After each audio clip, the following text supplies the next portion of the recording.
alla naxariista jannaha ka waraabiya waxaa habeenkii xalay ahaa lagu dilay magaalada Burco Ogbaad Cali Cabdilaahi oo ahayd hooyo dhashay 3 ciyaal ah.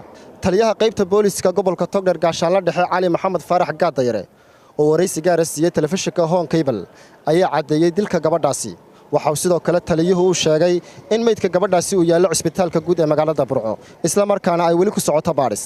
Taliye bal waxaad warbixin kooban naga siisaa gabadha la sheegay in xalay lagu dilay magaalada Burco meydkeedina uu yaalo cisbitaalka guud sida uu sheegay agaasimaha cisbitaalku.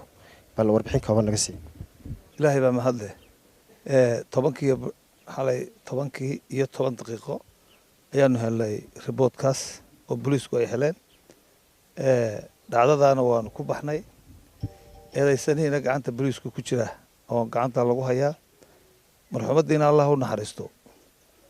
iyadana cisbitaalka guud ee magaalada Burco ayaanu geynay. baaristiina waa socotaa, investigationkii nagu socdaa.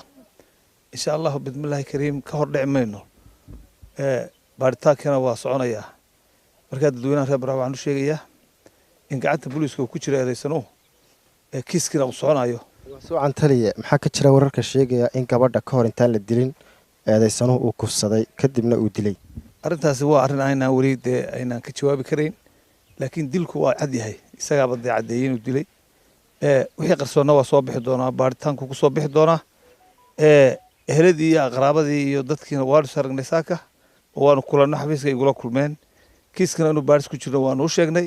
baaristiina way socotaa. ka hor dhici mayno wixii qarsoon. insha Allah way cadaan doontaa wixii qarsoon. ka hor dhici mayno haddii Alla ka dhigo. Assalaamu calaykum waraxmatullahi wabarakaatuh. kiisaska noocan oo kale ah ayaa ku cusub magaalada Burco, balse dhulka Soomaalida meelo kamid ah ayaa muddooyinkii u dambeeyay ay ka dhacayeen kiisaska noocan oo kale ah. Xabiib Ciga Xasan, telefishinka Home Cable, magaalada Burco.